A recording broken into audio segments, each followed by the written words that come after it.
"You can stay one night," Dalt Reeves said, looking at the woman and her 4 children standing in his doorway at midnight. "Not 2. The woman said nothing. She only stepped aside so he could see the smallest child, a girl, maybe 3 years old, wrapped in a man's coat 3 sizes too large, barefoot despite the cold, asleep standing up with her cheek pressed against her mother's hip. Dalt looked at that child for a long moment. Then he opened the door the rest of the way. Her name was Nora Crane. She'd come off the southbound stage on foot, which meant the stage hadn't stopped here. She'd walked from the Mineral Fork Crossroads, 4 miles in the dark with 4 children and a single bag that didn't weigh enough to hold much more than intention. She told him this in a voice that was completely stripped of anything except the facts, the way people speak when they've spent all available resources on simply arriving and have nothing left over for tone. Her children's names were Ada, the sleeping girl, James, who was 7 and stood with his mother's bag in both hands, holding it the way a soldier holds a rifle at rest, not because it was heavy, but because holding it was something to do. Ruth, who was 10 and had her mother's same stripped-down face and was already studying Dalt's house with the practical eye of someone calculating shelter value. And the oldest, a boy named Caleb, 12, who stood slightly in front of his mother in a way that announced itself without words. Dalt Reeves was 38 years old, lived alone, and had lived alone for 11 years by preference and by specific decision, in a 2-room ranch house on 40 acres of shortgrass plain outside Cougar Wells, Colorado territory. He ran cattle, he fixed fences, he cooked adequately and slept well and did not require or particularly want company. He made them coffee and heated what was left of supper and said nothing while they ate except to ask, once, if Ada took sugar. Nora said she did. He put 2 spoons in the cup and set it within the child's reach and went back to the fire. After supper, Nora told him what had happened in the flat factual manner she seemed to use for everything. Her husband, Frank Crane, had died 6 weeks prior, a wagon accident outside Pueblo, quickly and without suffering, or so the man who'd come to tell her had said, using that exact phrase in the practiced way of men who've delivered this particular sentence before. The farm in Pueblo carried a loan Frank had not told her about, and the bank had moved faster than she'd expected, which she said without bitterness but with the specific exhaustion of a woman who was done being surprised by the speed at which things fall apart. She had a sister in Laramie. That was where she was going. "Laramie's north," Dalt said. "I know where Laramie is," she said. "Stage goes north from Harker's Junction. That's 12 miles east. I know that too." She looked at her hands around the coffee cup. "We missed the Tuesday stage. Next one's Thursday. Tonight's Monday." "Yes," she said. Dalt did the arithmetic. 2 nights. He'd said 1. He looked at the fire for a moment and let the discrepancy sit there between them without addressing it. He gave Nora and the girls the back room. He pulled the settee into the kitchen, and James, without being asked, rolled his blanket out on the floor beside it, close enough that the gap between them was a clear statement about where the boy had decided to position himself relative to available adult males in the structure. Dalt turned the lamp low and lay back on the settee and looked at the ceiling and listened to the house settle. He heard Ada cry once, short and confused, and then Nora's voice, barely audible, and then quiet. He heard James shift on the floor, trying to find warmth on the boards. Dalt reached down without sitting up and handed the extra saddle blanket off the settle arm without looking. There was a pause, and then the sound of it being pulled close. Caleb, he noticed, had not gone to the back room. He'd taken a position near the front door, back to the wall, and he was sitting with his knees up and his eyes open, watching the door. Watching Dalt. Watching both. "I'm not going to put you out," Dalt said to the ceiling. Caleb said nothing. "Door's bolted," Dalt added. "You can sleep." "I'm not tired," Caleb said. His voice was in the process of changing, caught between registers, which made everything he said sound like two different boys speaking simultaneously. Dalt didn't argue. He closed his eyes. When he opened them again at 4 a.m, Caleb was asleep against the wall, still sitting up, chin on his chest, hands loose in his lap. Sleeping the way a guard dog sleeps, present, oriented, ready, Dalt got up quietly, put another blanket over James on the floor, and started the fire for coffee. Outside, the April wind came off the plain in long, slow waves, pressing against the house, testing it, finding its sound. He had said one night. He stood at the cold kitchen window with his first cup of coffee and looked at the dark prairie and did the arithmetic again, differently this time. Not miles to Harker's Junction and days to Thursday. Different numbers. He counted.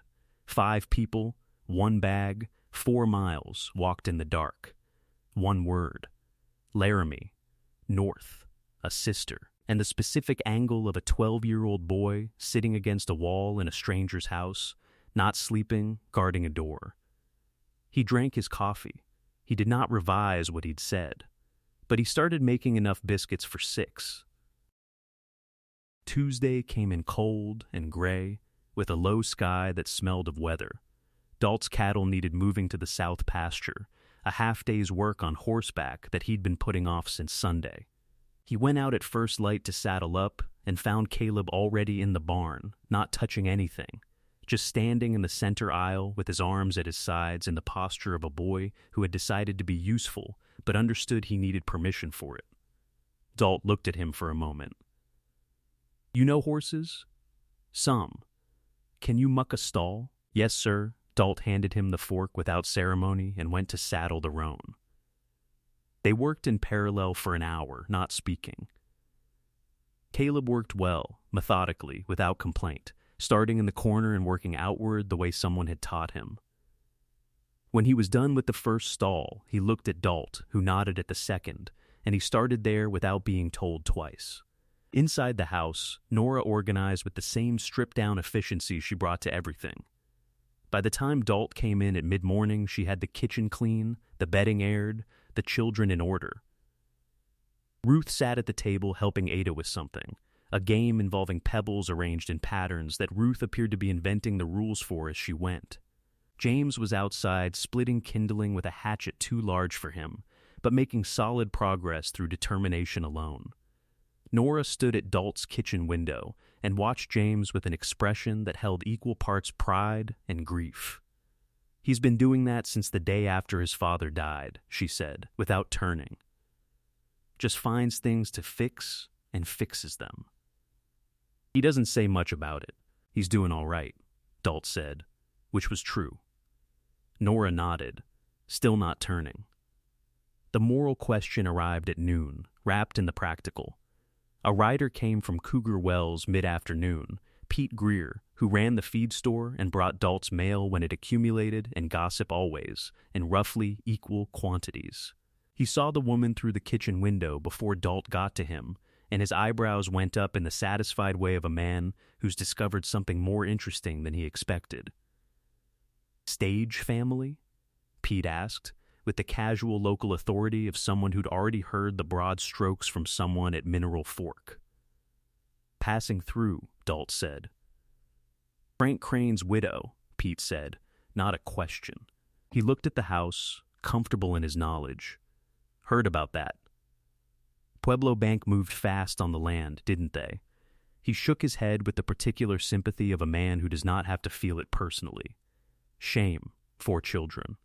He squinted at Dalt. "Sister in Laramie? That's her plan." Pete leaned on his saddle horn. Heard the sister married a Tatum fellow. Got 3 of her own now. Small place. He seemed to be delivering information without editorial, which was its own editorial. 4 more mouths is a lot for a small place. Dalt said nothing. "Just saying," Pete said. He handed down the mail bundle. "Stage Thursday. They'll make it to Harker's Junction if they leave early. You got enough road to lend her a wagon?" "I'll think on it," Dalt said. Pete rode out. Dalt stood in the yard with the mail bundle and looked at the house where, visible through the kitchen window, Ruth was now teaching Ada to arrange pebbles in lines while Nora watched, and somewhere outside, James split wood with patient, grief-fed determination. The moral question had two parts, and they pulled in opposite directions. The first part was this: Thursday was 2 days away. If the Laramie sister had a small place and a husband and 3 children already, 4 more arriving was not a rescue. It was an imposition that would either hold or collapse depending on factors Nora Crane almost certainly knew and hadn't said. The stripped-down face, the single bag, the careful way she'd said Laramie, not with hope. Exactly, with the sound of a destination chosen because it was the only one available. The second part was simpler and sat heavier. They were not his problem to solve. He'd said one night, he'd extended to Thursday. That was already more than the arrangement required. A man who started solving other people's problems without invitation ended up solving them forever. And Dalt Reeves had constructed his solitary 40 acres on exactly this principle. He went inside. Nora was alone in the kitchen. She looked at him with the direct, undemanding expression that seemed to be her natural face, not asking for anything, not pretending she wasn't aware that questions were in the air. "Your sister's place," he said. "Is there room?" She looked at the window for a moment. "Margaret will make room," she said. "That's not what I asked." A long pause. "No," she said quietly. "There probably isn't, but she's what I have." She turned back to the beans she was sorting. "We'll manage. People manage." Dalt put the mail on the table. He went to the door, stopped with his hand on the frame. "There's a county land office in Cougar Wells," he said. "They post available homestead parcels on the board outside. Small parcels sometimes, reasonable terms." She turned and looked at him. "I'm not saying anything," he said carefully. "Just information." She looked at him for a long, measuring moment, not grateful, not hopeful, just reading him the way she seemed to read everything, directly, without flinching. "All right," she said. "All right," he said, and went back out to the cattle. That evening Caleb helped him bring in the horses without being asked. They worked the gate together, a 2-person job, and Caleb took the near side without having to be shown. His hands knew the latch. "You worked cattle before?" Dalt asked. "Some," Caleb said. "Same answer as the morning." "Your father's place?" "Yes, sir." They closed the gate. The light was going flat and cold in the west. "I'm sorry about your father," Dalt said. Caleb's jaw tightened. "Thank you," he said. A long pause. He was a good man. He stopped. He didn't tell her about the loan. No, he should have. "Probably," Dalt said. Caleb looked at the horses in the paddock. "I would have," he said. Not accusation. Just a statement about the kind of man he intended to be, delivered at 12 years old to a stranger in a cold paddock with the absolute certainty of someone who's examined this particular question very thoroughly. Dalt looked at the boy in the failing light. "I know you would," he said. Wednesday arrived with the weather that Monday's sky had been promising. The temperature dropped before dawn, and by the time Dalt was up, a late April storm was moving across the plain, not snow exactly, but the specific Colorado Territory cruelty of cold rain, driven horizontal by wind, that found every gap in timber and every weakness in adobe. The kind of storm that would make 12 miles to Harker's Junction impossible for a woman and 4 children with 1 bag. He told Nora at breakfast. She received it without expression and asked if there was anything that needed doing inside. He said the floorboard in the back room was loose. She said she'd seen that. Did he have a hammer? The storm kept them all inside, which was its own particular pressure on a house designed for one. By mid-morning, Ada had grown restless and cried twice, and been soothed twice, and then cried a 3rd time at a pitch that reached into Dalt's back teeth. James had found a length of rope and was practicing knots at the kitchen table with focused solemnity. Ruth had exhausted the pebble game and was reading. She'd found his shelf of 3 books and taken the almanac, which suggested either genuine interest in precipitation tables or a very sophisticated boredom. Caleb sat near the window, watching the rain, and said nothing. The riders appeared through the gray curtain of weather at mid-afternoon. Dalt saw them first, 2 shapes on the road from Cougar Wells, moving at a trot that said deliberate purpose, not travelers caught in weather looking for cover.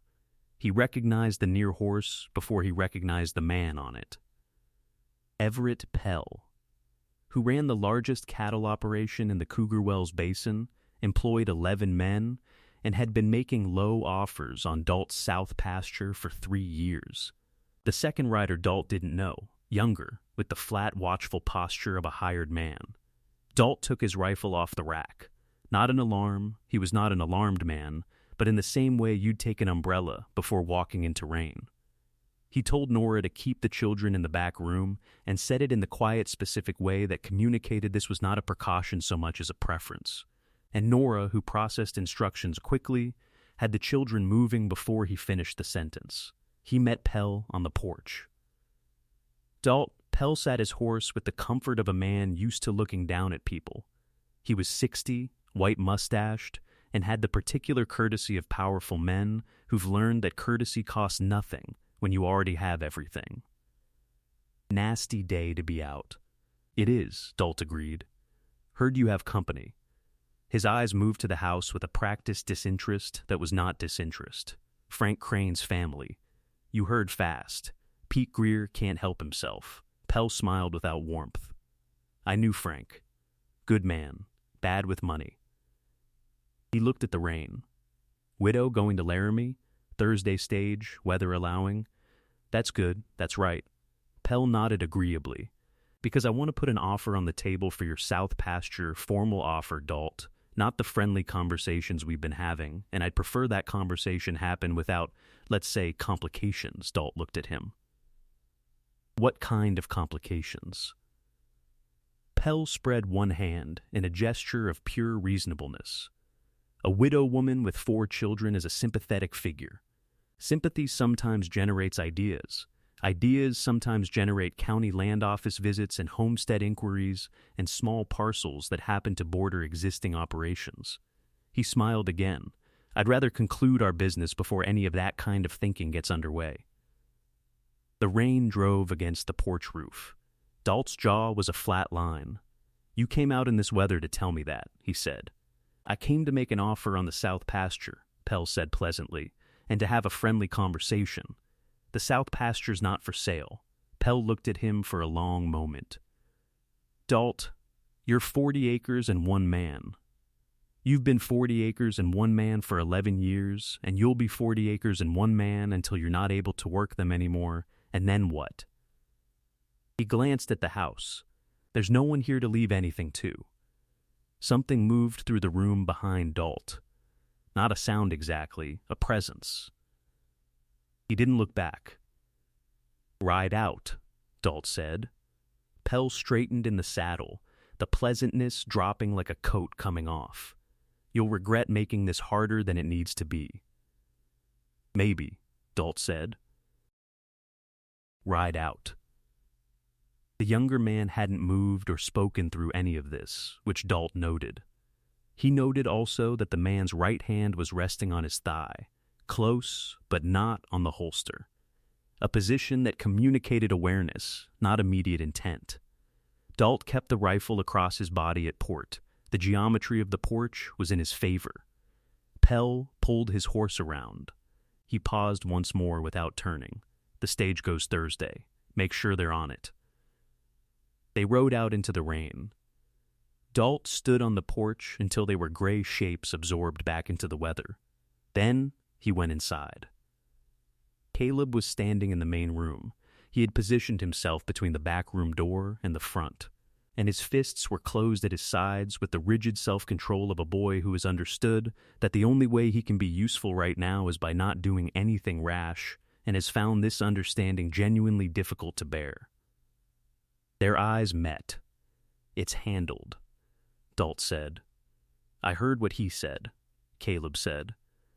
His voice was the two-register crack again, both halves present, about no one to leave anything to. I heard it too. It's not true, Caleb said. Low, fierce, illogical, Dalt looked at him for a moment. A boy who'd buried his father 6 weeks ago and walked 4 miles in the dark and sat all night against a door that nobody asked him to guard. No, Dalt said quietly. Maybe it's not. From the back room, Ada called for her mother, and Nora's voice answered her, and the house held against the rain. The storm didn't break until Thursday morning, which meant the Thursday stage was possible, and for 2 hours that morning, the house operated under the understanding that it was. Nora packed the single bag, which took approximately 4 minutes, which told Dalt everything he needed to know about what it contained. Ruth organized Ada's coat. James tied his own bedroll with the neat efficient knots he'd been practicing all day Wednesday. Caleb stood in the yard and looked at the south pasture in the clear cold light after rain, not saying anything, in the way of someone memorizing something they don't intend to say they're memorizing. Dalt hitched the wagon. He decided to take them himself rather than have them walk the 12 miles, and nobody argued with this. He brought it around to the front of the house, and Ruth and Ada climbed into the back, and James handed up the bag with the same two-handed soldier grip and then climbed up beside them. Nora came out last. She stopped on the porch step, looked at the wagon, looked at Dalt. Then she sat down on the step and put her face in her hands.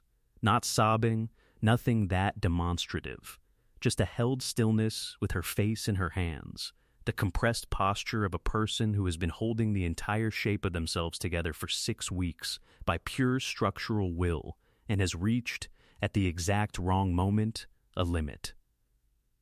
The children looked at her. Then, at Dalt. James's hands tightened on the wagon rail. Dalt sat on the step beside her, not close. Enough space between them that it was clearly not intrusion, just presence. He said nothing. He had learned, over 38 years of mostly solitary life, that there are specific moments when language is a form of interruption. After a time, not long, maybe 2 minutes, she lifted her head. Her face was composed again, but the composure had a different quality now, like mortar that's been removed and replaced, the same surface but newly laid. I don't know if Margaret can do it, she said. I've known for 2 weeks that I don't know, and I haven't said it to anyone.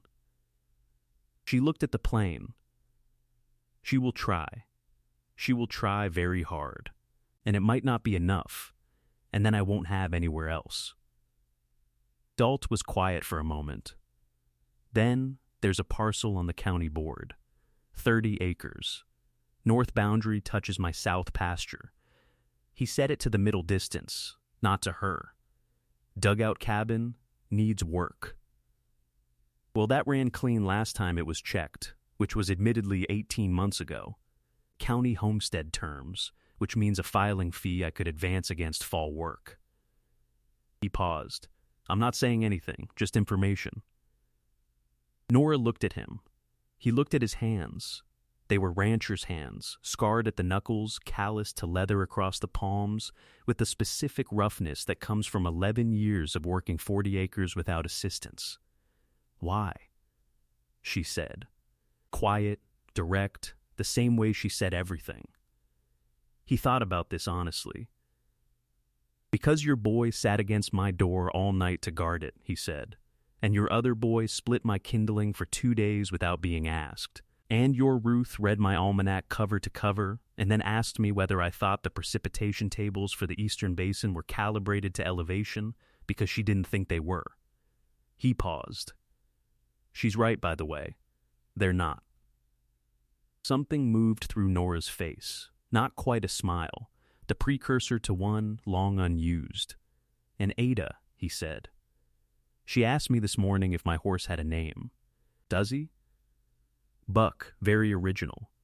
I was 19 when I named him, Dalt said, with a dignity that acknowledged it wasn't much of a defense. Nora's mouth moved. This time it reached. Caleb had come around from the south side of the house, drawn by the stillness where there should have been wagon movement, and stood a few feet away, reading the situation with the focused attention he brought to everything. His eyes moved from his mother to Dalt and back. Dalt reached into his coat pocket. He produced a length of braided leather cord, the kind used for reins, soft from years of handling. He'd been meaning to make a replacement check strap from it for 2 seasons, which had not happened, which meant it had lived in his coat pocket long enough to become familiar. He held it out to Caleb. "Can you braid?" he asked. Caleb looked at the cord. "Taught myself from a book," he said. "I've got a check strap that needs replacing." Dalt turned the cord in his hands. "Takes about 3 days if you do it right. You'd have to show me your braid before I trusted it to a working line." Caleb looked at him with the direct, evaluating look of a boy who understands he's being offered something that is technically about a strap and actually about something else entirely. He took the cord. "All right," he said. The 2 registers of his voice had settled, just for that moment, into one. They sat there in the clear morning after rain, Dalt on the step, Nora beside him, Caleb standing with the braided cord in his hands, the wagon with 3 children waiting behind them, and the plain stretched out in every direction, flat and vast and still. Ada's voice drifted down from the wagon bed. "Are we going?" Nobody answered immediately. The question sat in the cold morning air, patient as weather. They did not go to Harker's Junction that Thursday. They went to the county land office in Cougar Wells instead, all 6 of them in Dalt's wagon, which was a 45-minute drive in the opposite direction from the stage. Nobody said much on the ride. James sat up front with Dalt and watched how he handled the reins with an attention that was clearly educational. Ada fell asleep against Ruth in the wagon bed. Caleb braided. The county registrar was a nearsighted man named Harold Fitch, who wore the same coat every season and had the organizational habits of someone who believed in systems over speed. He found the parcel on the board. Dalt had been right about it. 30 acres, north boundary adjacent, dugout cabin on record, and reviewed the homestead filing requirements with Nora in the careful manner of a man who takes land law seriously and expects others to do the same. Nora asked precise questions. Fitch answered them. Ruth, who had stationed herself beside her mother with the almanac tucked under her arm out of reflex, asked 2 follow-up questions that made Fitch look at her over his spectacles and then answer more thoroughly than he'd intended. The filing fee was $14. Dalt put $14 on the counter. Nora looked at him. "Against fall work," he said. "Same as the porch. Not a gift. Terms," she looked at the money. She looked at the registrar. She picked up the pen. Everett Pell made his next move on a Saturday, 12 days later. He sent the younger man, whose name turned out to be Coyle, with 3 others to pull the stakes on the newly filed parcel and post Pell's own survey markers on the north corner, which was a legal fiction so thin it wouldn't have survived a county judge's first question, but was designed to delay, intimidate, and exhaust. Dalt found out from Pete Greer on Saturday afternoon and rode to the parcel at a pace that caused Pete, following on a slower horse, to comment later that he hadn't seen anyone ride like that since the war. Coyle and his 3 men were still on the property when Dalt arrived. He got down from Buck in the slow, deliberate way of a man who doesn't need to demonstrate urgency because he isn't uncertain. He was carrying the rifle. He was also carrying, in the breast pocket of his coat, the filed copy of the homestead claim, which Fitch had pressed into Nora's hands with the solemn satisfaction of a man who takes land law seriously. He held up the document.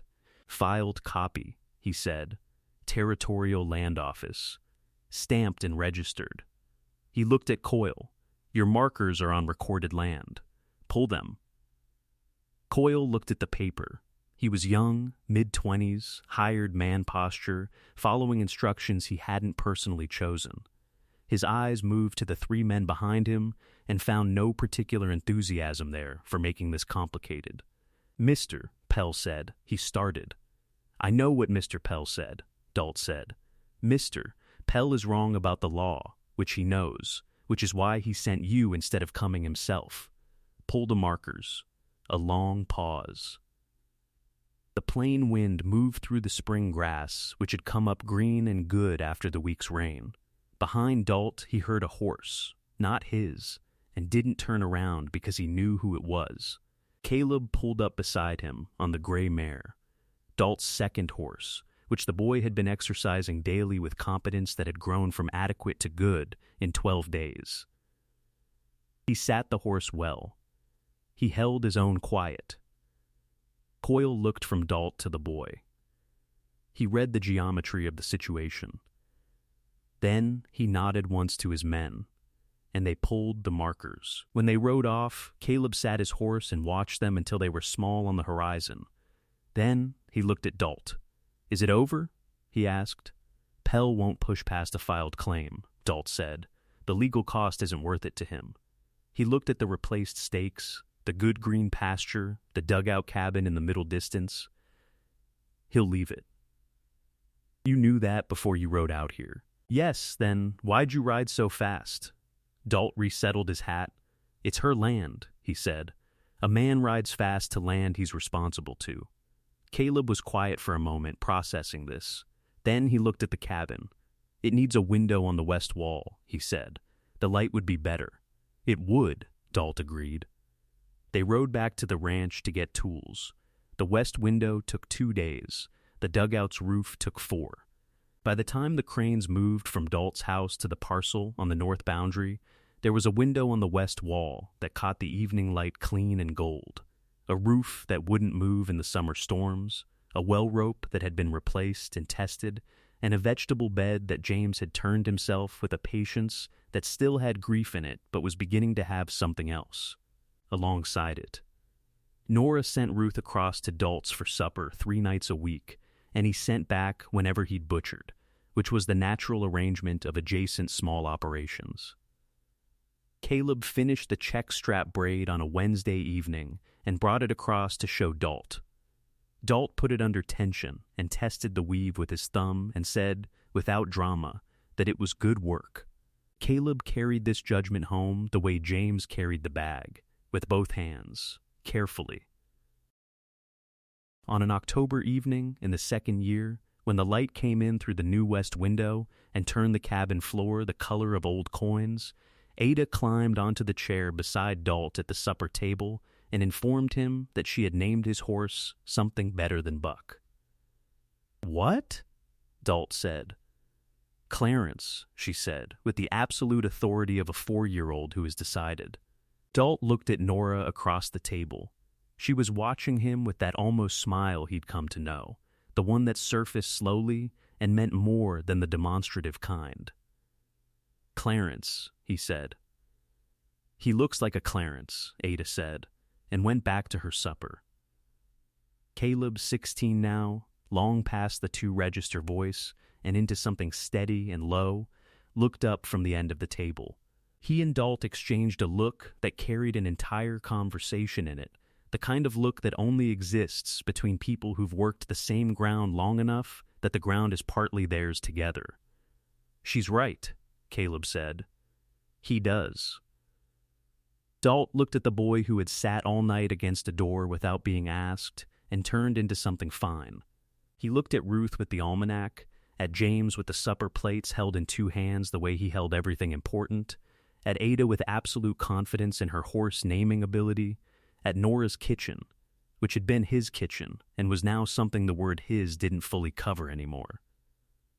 He looked out the west window at the evening plain, October gold, his 40 acres and their 30 acres lying side by side in the last light. All right, he said. Clarence, he had only meant to give them 1 night. He had said so clearly, standing in his own doorway, to a woman with 4 children and a single bag, at midnight in April. But the night had become 2 nights, and 2 nights had become a Thursday that didn't go to Harker's Junction. And the Thursday had become a filed land claim and a west window and a check strap braid and 6 years of adjacent work on shared ground, and by the time anyone thought to add it up, The arithmetic had become something that couldn't be divided back into its original parts. Caleb Crane took over the East operation at 22. James ran the cattle side at 20, with a competence so natural it looked like he'd been born to it, because in every way that mattered, he had been. Ruth became a county land registrar. Nobody who knew her was surprised. Ada, who had named the horse Clarence, was the one who carved it into the post between the two properties. Not a name, not a date, but a single image, two fence lines meeting at a corner stake, sharing the same ground. Which was, she said, exactly what had happened. You could see it from the road on clear days, the post between the two gates, the carved corner stake, the plain running out in every direction, flat and vast and completely full.